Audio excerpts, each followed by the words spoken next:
What's good, YouTube? It's Nas, and we back with another video. Road to 900 subscribers, of course. And in today's video, I'm going to be talking about Lamelo Ball. And y'all remember a couple months ago when people were calling Lamelo Ball an unserious player? Lamelo Ball will never win. And now that the Hornets are winning, now people are trying to portray or change their argument, I would say. And which I feel like if you watch basketball, you know that Lamelo is the head of this offense. Even with Khan being an elite rookie, Brandon Miller flashing his potential, dunking on niggas, shooting the ball, all that. Being a three-level scorer, Musa Diabate emerging himself as one of the best young centers in the league. But when you look at Lamelo Ball, it's obviously always been discredited with being a shot chucker, being inefficient, which the only criticism to his game is his inefficiency, and which I feel like you can't even criticize his defense anymore, because I really do feel like Lamelo has stepped it up on the defensive end if you actually watch the games, in which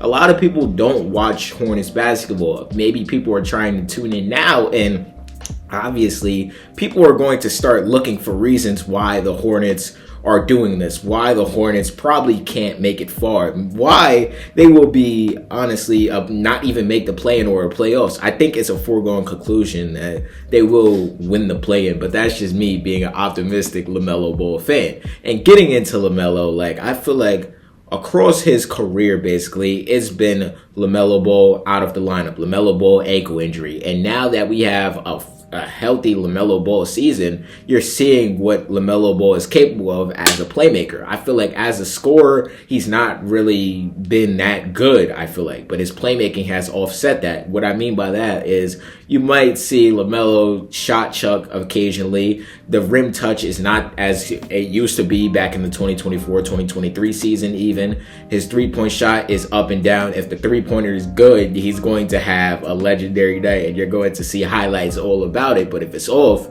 it looks absolutely terrible. And what I mean by that is even when his shot is not falling, even when he's not making his layups, his gravity pulls you towards him. What I mean by that is Khan gets so many looks off of Lamelo Ball. Brandon Miller getting looks off of Lamelo. Miles Bridges even getting looks off of Lamelo. Grant Williams getting looks off Lamelo. I could go on and on, but you could just tell that this Hornets team is just led by Lamelo, and I feel like now people are going to try to give it credit, which you can only notice, or if you would have noticed by November when Brandon Miller wasn't even healthy yet, like, I feel like you noticed that the Hornets were on the rise. It's just people were ignoring it, and now people are going to start paying attention to it and be like, what's wrong? Like, there's got to be something wrong. And then they're going to make some excuse of how the Hornets can't win because Lamelo is so inefficient, even though they've been showing this. And when Lamelo figures out his score, because I do think eventually he will, because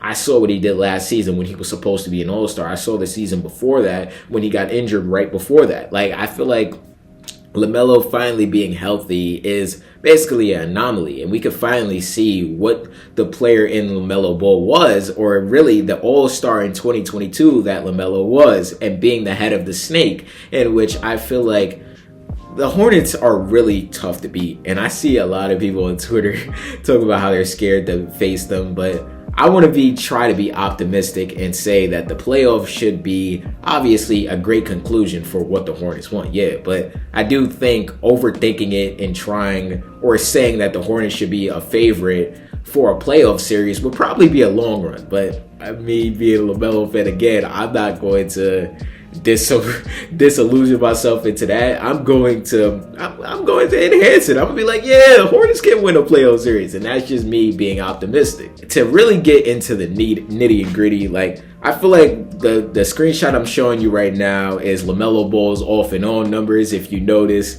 his offensive rating 125, 1.5. His defensive rating 117, a net rating of +8.5. Obviously, the offense is way better, 15 points better actually than him off the court. And then with him off, you obviously see a significant drop off with 110, but the defense is better, 114, obviously, because we know Lamelo Ball is not such an elite defender. With Khan Kanepu, you see the dynamic duo between them. You see on the screenshot on your screen right now.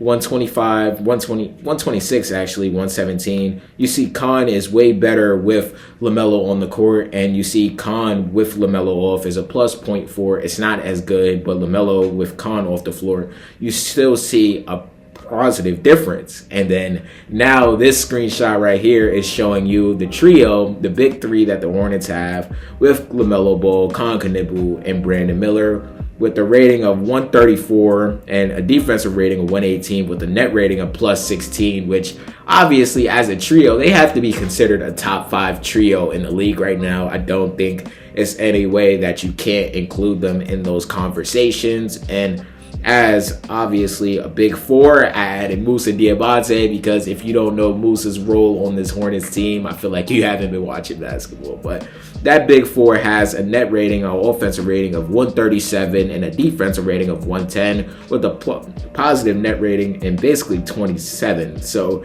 you see the impact. And then the starting lineup with Lamelo Ball, Khan Kanibu, Brandon Miller, Miles Bridges, and Musa Diabate have a net rating of 137.5 and a defensive rating of 109.5 with a positive net rating in 28. So you obviously see how great this Hornets starting 5 is. They're 20-2 with their starting 5 all in whole. And really, I feel like becoming this and Lamelo Ball showing that he can win, like I feel like this does amazing for his chances. And I do think there's a chance that Lamelo Ball does make All-NBA third team, but again, his efficiency is really a problem, and that's what really holds him back right now, I feel like. And this season, you notice the efficiency because it stands out. This season, Lamelo averages 19 points, 5 rebounds, and 7.5 assists, shooting 40% from the field and 36.5% from the 3. Again, the field is done because I ain't gonna lie, Lamelo does not get fouls. If you watch the games, you'll notice that he gets hacked. But I'm not going to make excuses because my favorite player, because y'all be like, nah, it's why you be unbiased. Come on. But from an unbiased point of view, I don't think I would take many point guards over Lamelo. Obviously, the names stick out. Shea, Luka, obviously, Curry, probably. But after that, then I'd have to have genuine conversations about you. But what comes next? Cade, my bad, forgot Cade. But those are the only 4. And even with Cade, I do think that is still debatable. But LaMelo's scoring is not really up there to par to what Cade's scoring is right now, so I can't really have those conversations. In his efficiency, even though they both have decent efficiency, LaMelo's just not what it needs to be in those conversations. But I don't know. I feel like with the Hornets on the rise, obviously Brandon Miller, Khan Kanibu are going to be seen as the future duo of the Charlotte Hornets. But at the same time, you can't always forget the head of the snake, because we remember what Steve Nash did for those Phoenix Suns team when he was the orchestrator. But I do see LaMelo in this playmaker role, and I love how the narrative is changing. That's probably what I'm going to name this video. I kind of named the last video Zion about him changing the agenda, but this is definitely going to be somewhat of the same title. But y'all let me know how y'all feel about LaMelo Ball right now, how y'all think he's playing, and let me know how y'all feel about the Charlotte Hornets in general, because they've been playing great basketball. And me as a LaMelo fan, like I tell y'all a lot when I make LaMelo or Hornets videos, I love it right now. This the most excited I've been about this team since he got drafted. So y'all let me know down below. Subscribe. What's good, y'all? If y'all made it to the end of the video, I hope you guys enjoyed this video. And there's a video right here. I'm pretty sure you're gonna like it if you like this one. And the channel icon's right there if you want to just check out the channel in general. And yeah, leave a like too, because it really helps the algorithm push me out. And yeah, I appreciate y'all for watching this video nonetheless.